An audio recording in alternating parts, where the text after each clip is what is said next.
N'amashusho yatangiye rero gusakara mu masaha ya mu gitondo, ubona rwose ko ari amashusho yagiye atera abantu kuba shocked, ndetse nyine benshi bakagenda batangara bibaza bati ku munsi nk'uyu udasanzwe ibi bintu biba gute?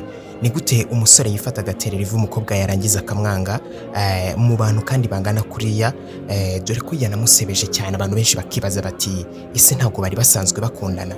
Ni mu gihe rero umunsi nk'uyu kuri Saint Valentin usanga abantu benshi aribwo rero bishimira iminsi babanye cyangwa se igihe bamaze mu rukundo nyine, ndetse bamwe ni naho baboneraho kubwira abakunzi babo ko babakunda, ndetse bakabasaba rero ko bazashakana.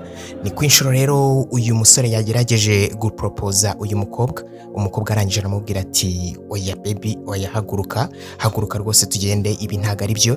Ibi byose yabimukoreye mu bantu, aho umusore yanga guhaguruka rero, nk'uko muri kubibona ku mashusho, haje undi muntu arangije ahagurutse uyu musore, arangije aramubwira ati brother ihangane, ihangane bibaho cyane, arangije aba ari we umuhagurutse umukobwa, nyamara we yigendeye. Yamusebeje mu bantu, abantu bose bakwirwa imishwaro, benshi bibaza igitumye abikora.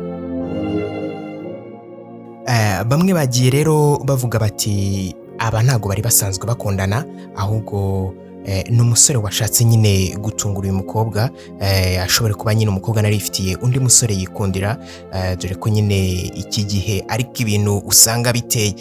Kuri uyu munsi rero wa Saint Valentin hagenda habaho ibintu byinshi bigiye bitandukanye, dore ko tutabura kuvuga ko ari n'umunsi w'agahinda kuri bamwe, aho bamwe rero ari nabwo bamenya kuko bakunzwe bya nyabyo. Nk'uko muri kubona muri iyi video, umukobwa yagerageje rwose guhagurutsa umusore, ariko umusore nawe akomeza kuguma ku cyemezo yafashe, umukobwa arangije afata inzira arigendera. Ibi ngibi bigaragaza ko umunsi wa Saint Valentin igihe cyose ntago, cyangwa se kuri bamwe ntago ari umunsi w'ibyishimo nk'uko benshi rero usanga babifata, ni n'umunsi abantu benshi bagenda bamenya aho ukuri bakavuga bati yarankundaga, yaranambeshyaga, bitewe n'uburyo nyine yabigaragajemo. Hari benshi rero bakomeje kugenda batera utwatsi abangaba bavuga bati ntabwo yari akwiye kumuproporiza mu ruhame nk'urwa gutya, yari akwiye kumujyana ahantu hiherereye rwose, barangiza bakabyumvikanaho, ubundi akamusaba urukundo. Abantu bibajije icyatumye abikorera mu ruhame rungana gutya, ndetse benshi bagenda baba shocked cyane. Kuri uyu munsi rero wa Saint Valentin, ni byinshi byagiye biwuranga cyangwa se bigarukaho n'abasitari bagiye batandukanye, dore ko mu gitaramo cy'ejo bundi cyane, ni ukuvuga nyine mu ijoro ryakeye, umuhanzi Yvan Muziki akaba rero yambitse impeta y'urukundo umuhanzikazi Marina Deborah, dore ko abangaba hagiye hacamo igihe kingana n'imyaka myinshi cyane bavugwa rero mu rukundo, ariko nyamara bo bagakomeza kubitera utwatsi. Yagerageje rero kumuproporiza imbere y'imbaga yose, aho yari nyine ari mu gitaramo Yvan Muziki, ni igitaramo cye nyine cyari kitabiriwe n'abantu benshi bagiye batandukanye. Marina rero nawe atazuyaje, arangije aravuga ati yes. Ibi byabereye nyine mu gitaramo, aho bamwe bagiye babigaruka baratangira no kuvuga bati iyi wasanga ari prank, ariko kuri ubu ngubu ntabwo ari prank kuko abangaba bavuzwe mu rukundo mu buryo budasanzwe, dore ko banafitanye n'indirimbo rwose ubona ko bari gutomorana, ndetse ibi bikaba byashimishije abakunzi ba Marina Deborah ndetse na Yvan Muziki. Akaba rero ari ibintu byakoze ku mitima abakunzi babo, nyine akavuga ati ni rwogere rwose, natwe nibyo dushaka rwose ko tubabona muri mu rukundo, dore ko ari couple ubona ko rwose ari nziza cyane. Uyu bitandukanye rero n'iya video twari twahereyeho yaho umukobwa bamupropose wakanga, Marina we yavuze ati ndabyemeye cyane rwose. Nubwo ku uyu munsi wa Saint Valentin abenshi batera amavi rero, bagatera amavi nyine abakobwa, cyangwa se bakabambika impeta y'urukundo babasaba rero ko bazabana, hari ibindi byinshi bigenda biba ku uyu munsi. Twavuga ko ari umunsi uba rimwe mu mwaka, akaba ari umunsi rero wizihizwa n'abatuye isi twavuga bose, ariko mu Buyapani ho mu gihe usanga hano mu Rwanda cyangwa se muri Afurika, cyangwa se nyine no mu bindi bihugu, aho usanga abahungu aribo bahereza impano cyane abakobwa, ariko ahanga mu Buyapani siko bimeze, kuko abakobwa nibo bahereza impano abahungu. Muri Korea ho rero ntago ari umunsi bafata nk'umunsi w'abakundana, ahubwo ni umunsi bafata nk'umunsi w'abatarabona abakunzi, cyangwa se a black day.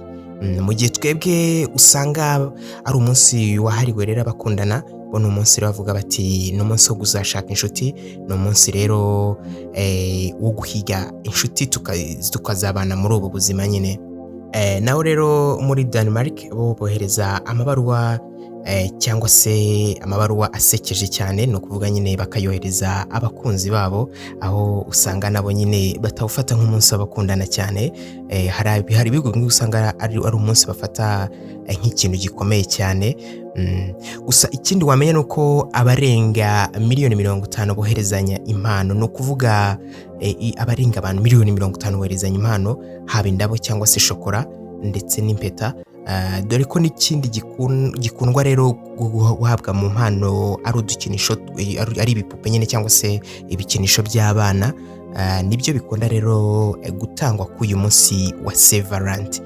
Nubwo rero usanga benshi aribwo bari kuwizihiza cyane, bafashe rero umunsi wose hamwe bakajya gutembera ahantu nyaburanga cyangwa se ahantu nyine abakunzi baba bashaka cyangwa se bahisemo. Ni nabwo usanga rero bamwe mu bajura bagiye bakomeye, ari nabwo rero usanga bibasira uyu munsi, ugasanga habayeho ubujura budasanzwe.